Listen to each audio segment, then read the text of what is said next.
Okay, let's call to order. Stand for the pledge. I pledge allegiance to the flag of the United States of America and to the republic for which it stands, one nation, under God, indivisible, with liberty and justice for all.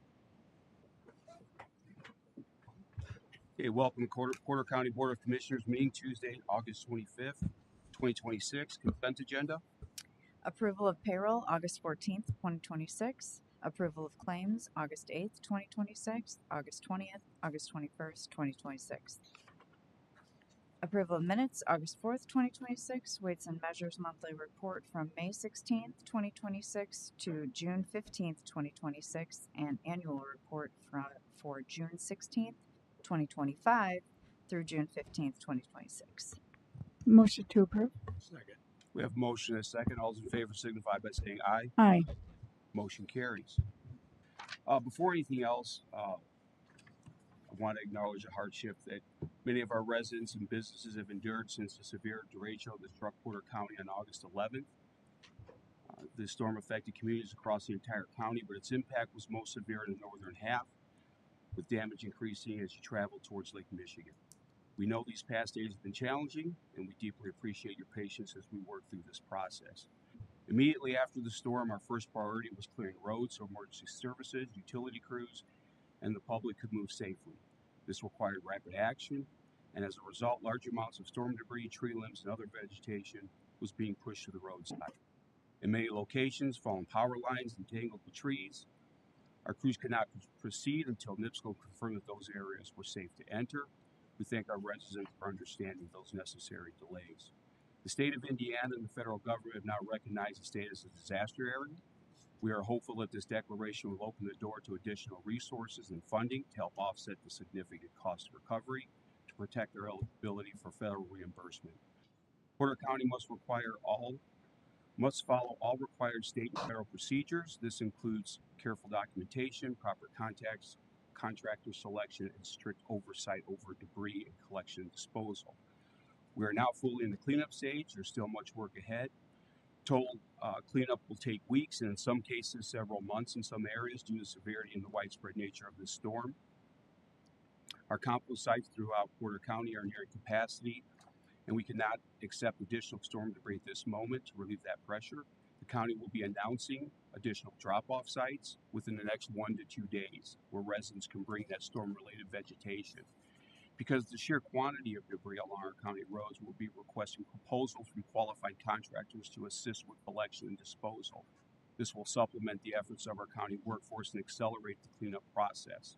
Rest assured, Porter County is taking every necessary step to clear debris from our roadways and keep our recycling centers available for stormwater-related materials or for storm-related materials as capacity allows. We also want to make residents aware that many contractors are currently offering electrical, roofing, and structural repair services. We urge everyone to remember that contractors must be registered, bonded, and insured in Porter County. Our offices are expediting all registration and permit requests to help residents move forward with repairs as quickly as possible.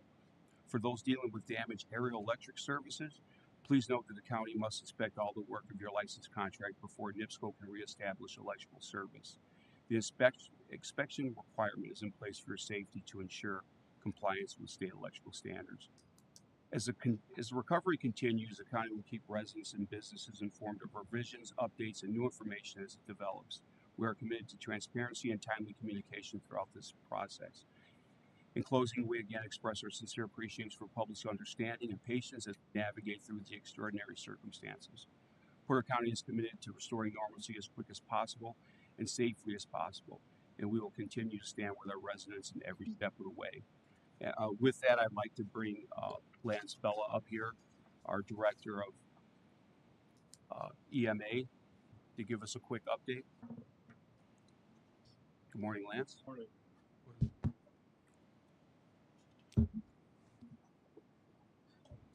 Okay, I'll just kind of give you what we were working on from the initiation of this storm response and then lead up to where we're at now. On the day of the storm, Porter County EMA opened up immediately our emergency operations center in order to get a status of where the county was at and then coordinate resources as requested. So we began assisting the needs as received from the police and fire chiefs, and subsequently deployed supplies to a ported shelter that was open. We deployed 48 cots, 100 pillows, 48 blankets. We supplied a 125 kilowatt generator and a 20 kilowatt generator to assist a fire station and town hall so they could stay open and residents could come there. We supplied a 10 kilowatt generator and 5 small generators to assist with water pumping and water reclamation facilities. And then we also deployed 2 large AC units to the Porter County Library system so that their air conditioning unit had been damaged from a tree.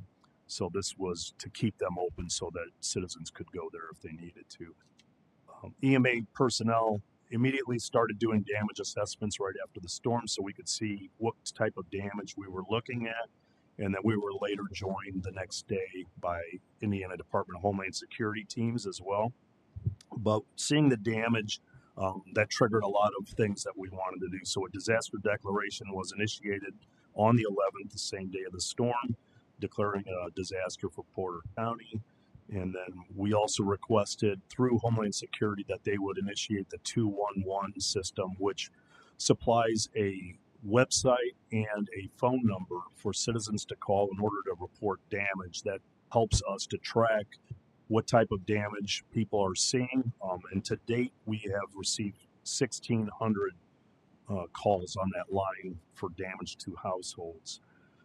On the 12th, we stood up a District 1 command center within our Emergency Operations Center, and that was established to help coordinate resources not only with Porter County, but across the 5 county region. So Lake Porter, Newton, Jasper, and LaPorte counties. And the Emergency Operations Center was staffed by Porter County EMA personnel, Department of Homeland Security, National Guard. NIPSCO eventually came into the Emergency Operations Center, and that was one of their personnel who was tasked with helping clear roads, clearing lines so we could clear roads, and then Governor Braun's office. So we had, for at least a week, those personnel in our Emergency Operations Center trying to coordinate resources in an effort to help all 5 counties. On the 13th, Governor Braun declared a disaster for the state. And since then, 21 counties have issued their own declarations countywide. National Guard, as I said, was in our Emergency Operations Center. And we realized that the local street departments, highway departments, there was too much debris for them to be able to clear on their own. So they were there with the mission of assisting with opening roadways up. So we needed to get the roadways open, one, so we could get emergency personnel through, but then also eventually so citizens could travel on the roadways. Lists were obtained by all the county EMAs across the 5 county region, and then that was filtered to the National Guard. A plan was put in place, and then they started clearing the roads from that list. They were unable to clear some of the roads due to power lines being entangled in the trees that were on the roads. From there, we initiated a Department of Corrections task force to clear the rest of the trees, but we realized that we needed to have NIPSCO personnel embedded in those teams so that they could isolate, cut lines, whatever we had to do in order to get those roads clear. And then that subsequently paved the way also for NIPSCO to be able to start restoring power, because until those were cleared, they couldn't even start to decipher what had happened through the grid. So again, those lists that the Department of Corrections used were obtained by the EMAs, and then we coordinated through our Emergency Operations Center for them to go out. Their mission was to clear those power lines and the roads with those trees, and then also trees that were too large possibly for the local municipalities to handle.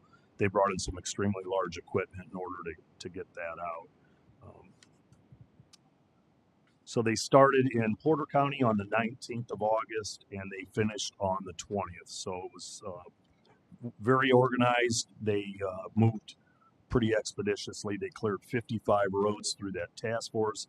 And then across the District 1 entirety, 367 roads were cleared by the Department of Corrections Task Force. Subsequently, they were demobilized and then sent back. Joint assessments then were conducted on the 19th with Porter County EMA personnel, Department of Homeland Security, and FEMA, and that was with the idea of seeing where we were at and determining if we had crossed certain thresholds that would allow or trigger, hopefully, a response on the federal level, which might release FEMA funds. So a declaration was declared by the president, which what happens is the counties make a recommendation to the governor makes a recommendation to the president, and then the president can either sign that or deny it. So we have a declaration. It's not a full declaration yet. We have to cross certain thresholds in order for that to happen to trigger complete assistance, but we at least have partial assistance in that area. EMA responders, we have 3 full-time command staff personnel at EMA. The rest are volunteer responders. So volunteer responders, they were taking time off work, coming in on evenings, at nighttime, and they were assisting us in a lot of these efforts. And they so far donated 261 hours towards helping the county. And then our full-time command staff people, obviously they were here. And as you know, they're on salary. They don't get overtime, but they worked countless hours. So I just want to acknowledge them. Deputy Director Degnegard was in charge of operations at the Emergency Operations Center and did a fantastic job. So I want to acknowledge him as well. All the command staff had no power, no water, but they came to work every day. It didn't matter. Deputy Director Degnegard had a tree that was broken and hanging over his house, where if it broke, it was going to smash his house. He refused to stay home and came into work every day. So What happened to the tree? they are working on trying to get that thing cut down safely. So that's going to be a process. We are in development of plans, in combination with commissioners and a lot of the departments to try to get debris removal plans initiated. So we'll continue to assist and work with the team on that.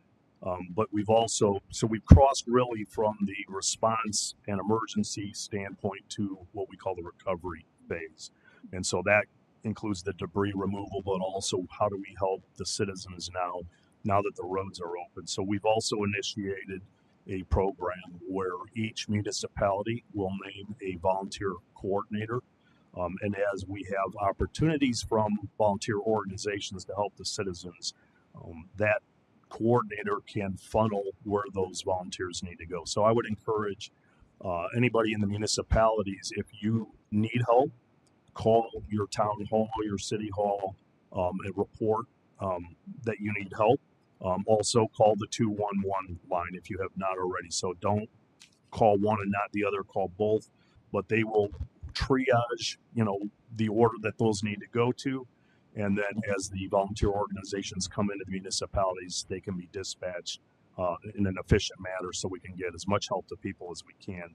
So we do have 3 right now volunteer organizations that are out helping in that effort, and that's the Southern Baptist Disaster Relief Team that specializes in this type of thing, cutting trees, helping drag the trees to the parkway, and assisting citizens with their houses. United Way has gotten a lot of donations and got them to some of the areas that were hit hardest in the county, and then they will continue to develop volunteer teams to help citizens at their homes as they are able to.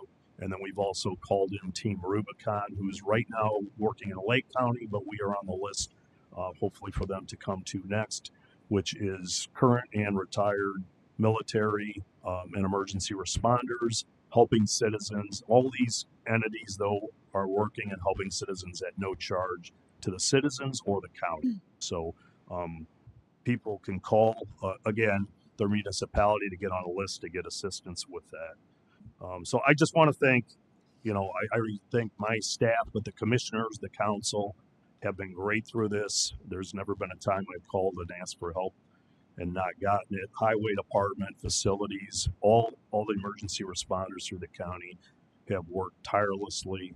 And then also IDHS in the Indiana Department of Homeland Security. and Governor Braun's office. So both Governor Braun and Tony Ferraro, his chief advisor, have been in constant communication with us. And anything we couldn't get and we asked for, they were there to try to help us with that. So just want to thank everybody for all your efforts. Appreciate it. Any questions? Well, and I just also want to thank Governor Braun for making his team available to you. And I did want to comment, Tony Ferraro was mentioning he could not believe the caliber of the team. No, thanks. And I don't think he's ever worked with an organization that is productive and as responsive and professional as yours is. So kudos. No, thank you. Appreciate it. Great job. So, Very much so. That was a devastating storm. Different areas that were hit, and you guys did an outstanding job. thank you. Any questions, Commissioner? I'm homeless. You You're more than welcome to come stay with me if you need. No, it's events like this that prepare you for events like this. Yep.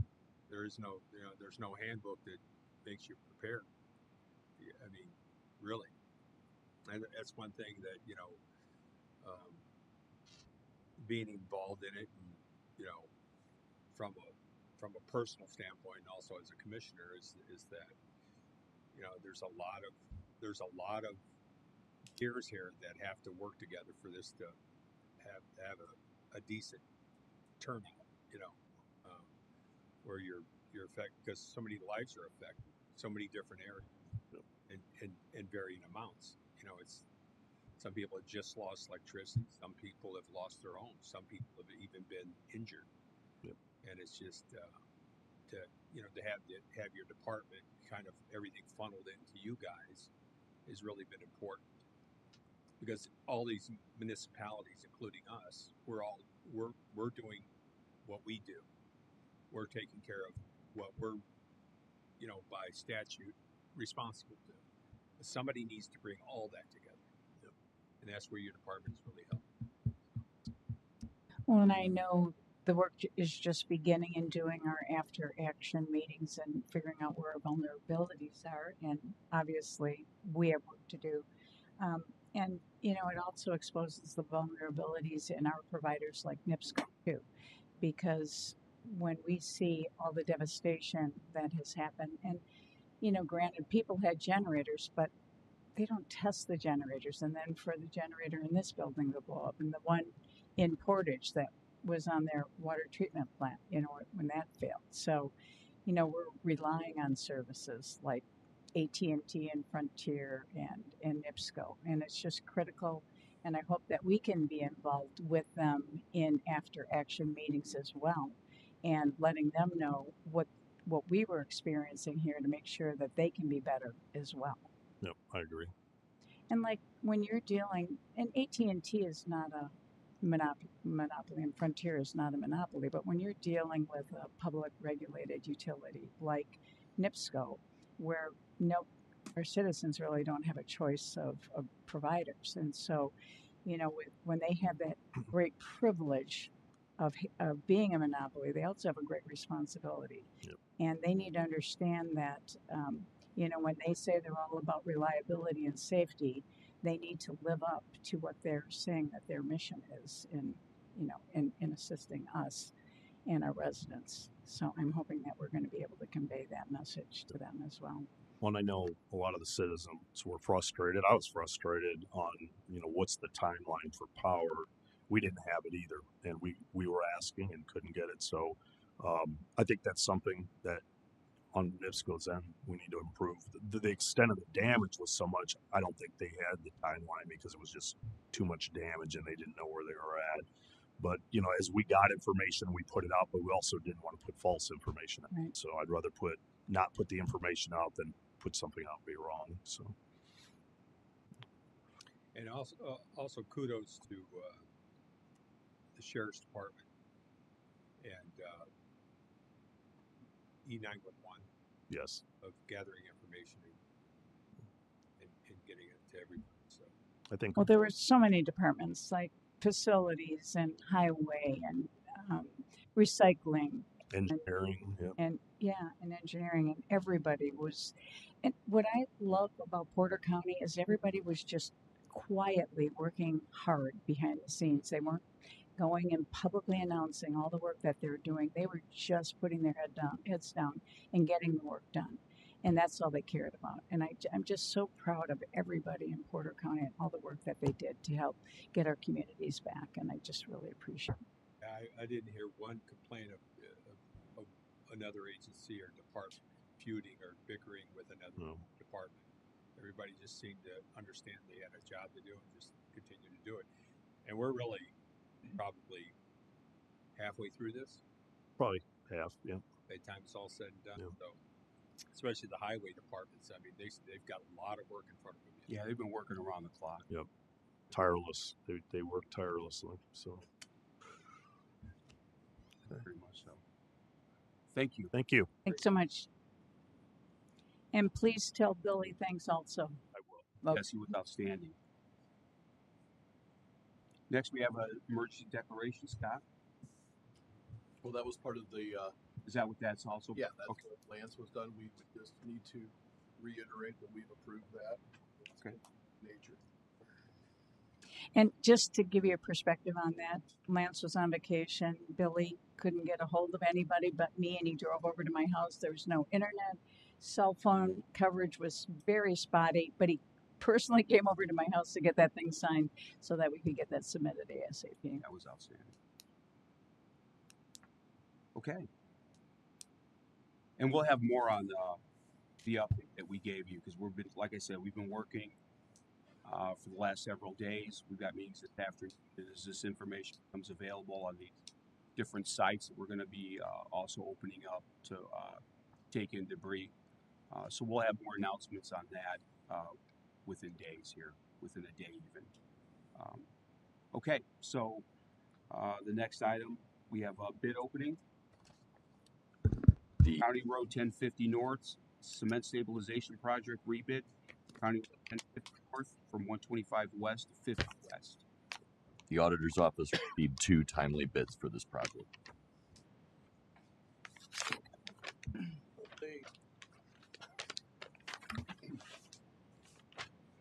That's it.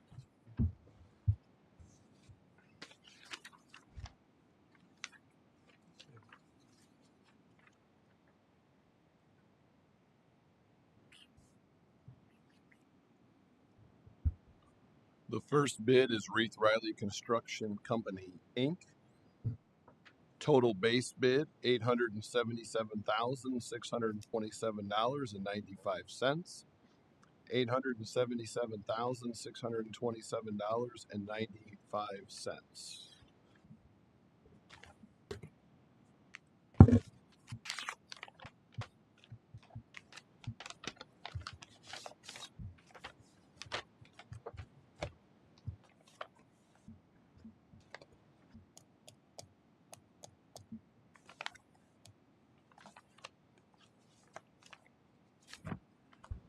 Milestone Contractors LP, base bid $546,000. $546,000.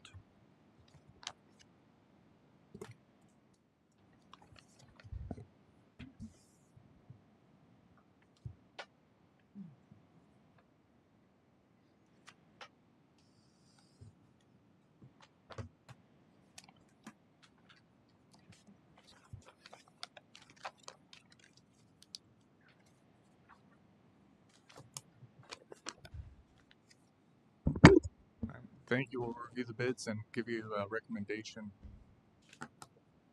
Okay, thank you. Thank you. Before the meeting? Yes. Okay. Skillman?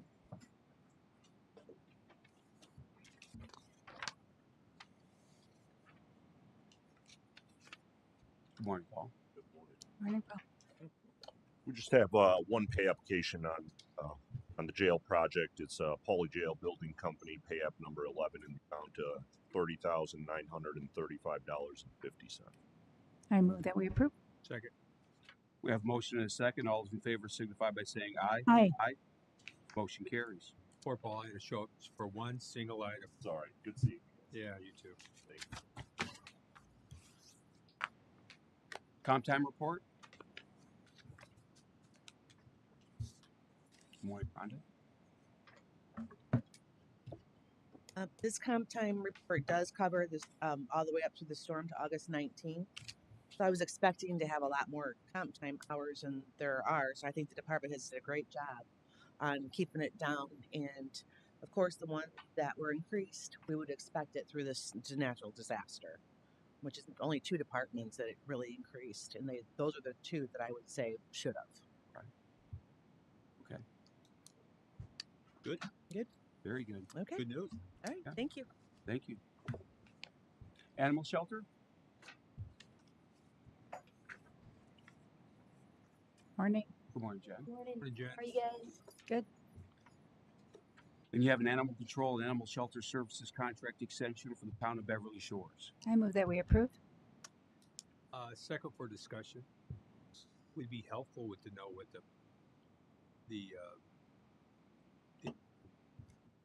the amounts, the cost. the cost, the increase. Are you wanting me to report that? I can when This is just contract. okay. This is just the contract extension for town of Beverly Shores to go from July 31st of this year through the end of this current year. Isn't the new contract? You Correct. scared me, Jim. This is, And we approved pretty much all the other yes. municipalities at our last meeting. This was just one of the stragglers, right? Sure. Yeah. Call the question. Motion.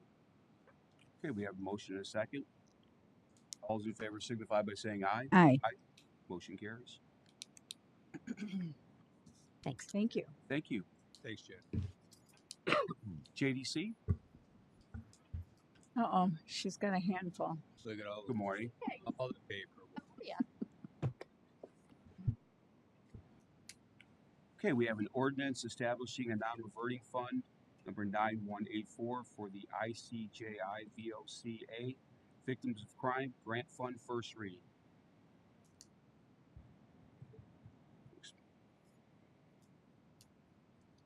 Okay, let's close the commissioners meeting and open up the hearing. Is there anyone that would like to speak in favor of this ordinance?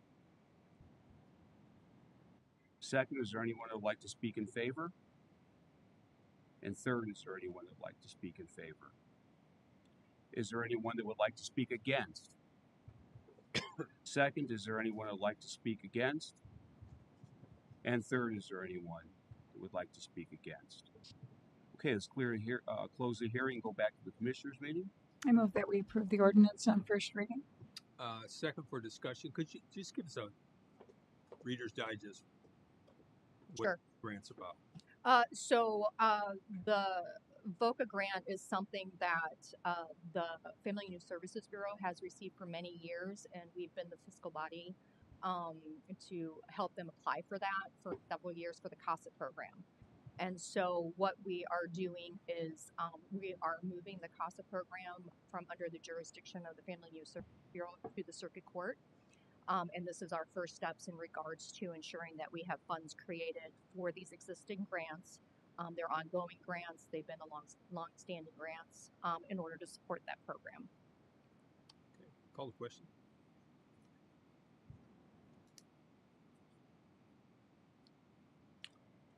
Okay, do we have a motion? We Okay, motion and a second? Yeah. Yep.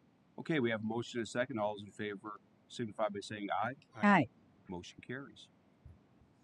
Okay, we have a second request for an ordinance establishing a non-reverting fund, number 9185, for the Indiana Office of Court Services, IOCS, Grant Fund, first reading. Want to give us a little synopsis on that one? Again, this is a longstanding grant that has been awarded to the Family and Youth Services Bureau. The courts will be taking over this grant if this is approved. This is a longstanding grant that is specifically for CASA and GAL programs throughout the state. There's a matching grant and a capacity grant. What that pretty much shows is that our county, with the matching, actually is providing some funds for the CASA program, in which we do have funds through the Circuit Court General Fund budget in order to do that matching. It pays for salaries for the CASA director, assistant director, and 2 supervisors, 1 full-time, 1 part-time.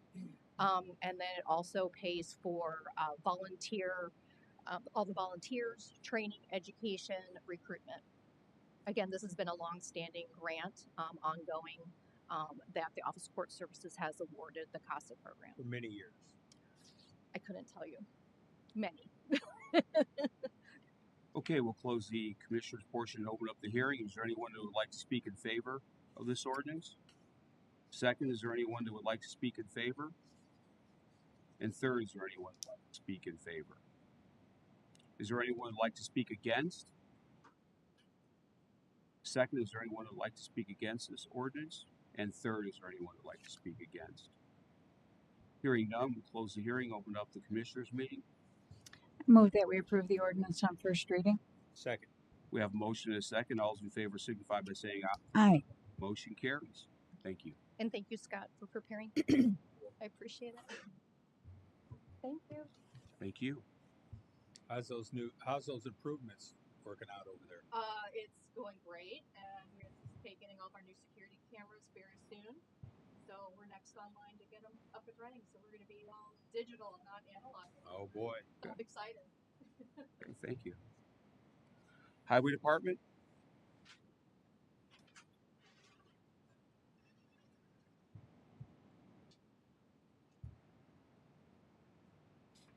Award bid for the County Road 1050 North Cement Stabilization Project.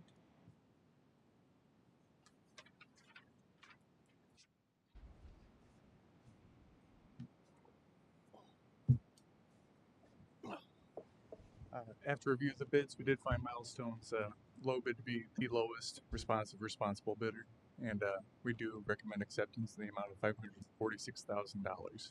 So moved. Second. We have a motion and a second. All those in favor signify by saying aye. Aye. Motion carries. Thank you. Thank you. Right. I think you're next on the. Development and Stormwater, No, you're not. Okay. Mr. J-Bo. Good morning, commissioners. Morning. First item on the agenda is a contract with Lockmuller Group. This is for construction engineering, which most people call inspection for Bridge 1 over Hutton Ditch. Not to exceed $198,730. And this will also have an 80% federal reimbursement with federal aid project. So is the 198 our 20% or is that the total? The whole total. Okay. So 20% of that will be our out of pocket. Okay. We have to pay the bills first, then we get reimbursed. I move that we approve. Second. We have a motion and a second. All those in favor signify by saying aye. Aye. Motion carries. And this is just the same song, different verse. This is again with Lockmuller Group, Bridge 66, County Road 250 West over Phillips Ditch, not to exceed amount $198,730 with 80% federal reimbursement. How come those numbers are exactly the same? They're kind of the same price. Again, these are hourly rate. If they do not use all of it, then it will not all be expended. This is a not to exceed amount. I move that we approve. That's as it says here. It's 80% federal reimbursement. Right. Second. We have a motion and a second. All those in favor signify by saying aye. Aye. Aye. Motion carries. Okay. Mr. Satowski? Next item on the agenda, this is a zoning map amendment. I'll give a little introduction and Mr. Satowski can answer any of your questions. He owns, I think it's 7 lots or 6.5. There's one's a partial, but they're all under one parcel number. This is up on Burlington Beach Road, west of Calumet Avenue, the Lakes region. It was a piece of property. These lots was zoned R4, so that means it could have been multifamily, like townhomes, apartment building, whatever, in the Lakes region. Mr. Satowski is the owner of the property, and he would like to just build single-family residential with the possibility maybe someday in the future he might subdivide but they'd be single family homes. They appeared before the Planning Commission. The Planning Commission overwhelmingly approved recommendation, positive recommendation to the commissioners for the rezone, that it be rezoned from R4 to RL, which is our residential lakes district, which is then consistent to everybody surrounding him. Their residential lake. Okay. And residential lake is a unique zoning requirement we have. You see this predominantly around lakes, Lake Eliza, and all the lake regions up there, because back in the 20s, 30s, 40s, when they were built, their teeny tiny little lots with cabins, a lot of them have very small setbacks and everything. So I think Is that within the Flint Lakes Conservancy District? it's in the VLACD, Valpo Lakes Area Conservancy District. So, Motion to approve. Second. Wait, we have to do a hearing. got to do a hearing. And for the record, I just want to make this so it's embodied in the record. There are conditions that all 7 lots be combined into one parcel. The Unified Development Ordinance, Chapter 22.22, maximum pervious surface coverage revised from 60% to 35%. That is consistent with R1. And lastly, they will dedicate the public right-of-way along the adjacent public roads. He happens to be bordered by Burlington Beach Road to the north and John Street and Charles Street to the east and the west. So he will make a dedication to those public right-of-ways. Okay. And so it'll be a public hearing. Unless you have questions for the petition. Any questions? I'm a no-brainer. Okay, this is a first reading, so we're going to close the commissioners' meeting, open up the hearing. Is there anyone that'd like to speak in favor of this ordinance or this zoning change? Second, is there anyone that would like to speak in favor? And third, is there anyone that would like to speak in favor? Is there anyone that would like to speak against this change? Second, is there anyone that would like to speak against? And third, is there anyone that would like to speak against? Okay, hearing none, we're going to close the hearing and move back to the commissioners' meeting. Do we have a motion? You made your motion? Yes, so moved. Second. We have a motion and a second. All those in favor signify by saying aye. Aye. Aye. Motion carries. Take one to me. Congratulations. Thanks for your help. Thank you. Thank you. Next, the Caring Place.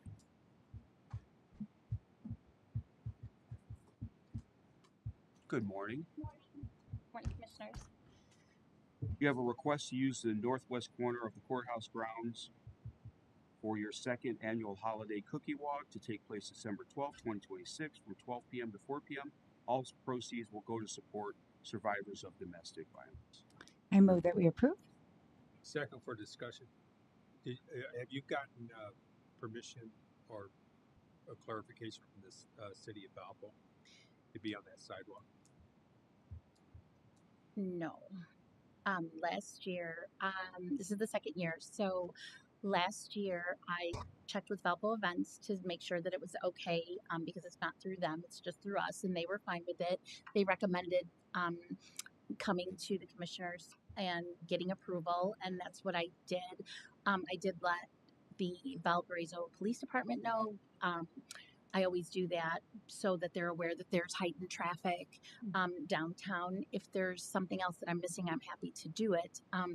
Retailers that participated last year are excited to participate again, and those that didn't, we have some others that are interested now. So if there's something else that needs to be done, I'm happy to do it. Well, we've just been redirecting, activities that are not government sponsored to the south side of the building. Oh, okay. I mean, I don't have a problem with it. Okay. But it's just if you're on the sidewalk, Okay. the city regulates that. Not Okay. we only regulate the lawn. Okay. That's where we were last year. Was the What day of the week? It's a Saturday. Okay. It's a Saturday, yes. And so we were in the lawn. We had 2 tables set up there, and that's where everyone checked in and kind of went. Well, if you're not going to be on the sidewalk, you don't need their. Okay. Yeah, no, it wasn't. It was on the grass area there, kind of at that time. It's so beautiful decorated down there. So we were right by like two trees that were really lit I up. don't mind them being on the north side if it's on a Saturday. And Phil, if you would speak with Deanna before she leaves here, just to make you to work crystal clear where she's going to be, and if Okay. there's something that we need to do to accommodate that. Okay. Okay. Thanks for coming. Okay. Thank you both. I thank We everyone. have a motion, right? Or do we? Do we have Get a motion? We get a motion and a second for discussion. And Oh, that's right. Okay, so we got a motion and So move. a second. All those in favor signify by saying aye. aye. Motion carries. Thank you all. Thanks so much. Labor Day parade with Morgan Township Fire Department. Adam Wall. For Adam here? No? Okay. This is for the Morgan Township requesting use County Road 300 South to 300 East to 400 South to detour traffic from State Highway 49 for the Labor Day parade September 7th, 2026 from 11:30 a.m. to 1 p.m. They've been doing this for years. Motion to approve. Second. We have a motion and a second. All those in favor signify by saying aye. Aye. Motion carries. Is there any other matters that may come before the Board of Commissioners? Anyone would like to speak? Yes. Morning, Sue. I would just like to hand this to you as it's most appropriate for Mr. Biggs. The assessor's office has a form 137R, which is a disaster relief form. We've been trying to get the word out to anyone who's had any structural damage to their properties in Porter County. They can fill out this form and it will trigger a reassessment process by the assessor's office for us to relook at the property.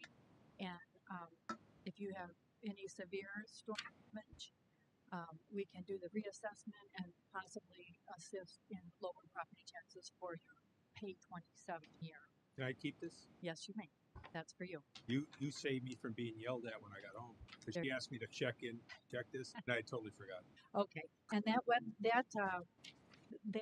form is on a banner on the front of our website, so it's really accessible for you to find it. It's on the forms page. You click on it, and I believe it'll self-populate as you can fill it out online. But I know that a lot of folks, the first thought isn't, oh, I'm going to save money next year. They're worried about where they're going to live. So Right. We'll continue to get the word out on this. That will continue to be on our website through year end. And, we're available to help folks fill it out or whatever might be necessary. And I want to thank Sue when my house was damaged that she brought that to me too. And that's boy, when you're living someplace else, any reduction in costs to me is so meaningful. Yeah, Oh, we I really appreciate that. all the township trustees because many folks hit them first thing when they have problems. So the township trustees have copies of them. There's copies at the front desk, and I'm told that the Portage Township assessor has been handing that out as well. So we're doing our best to get that word out. Thank you. Thank you, Sue.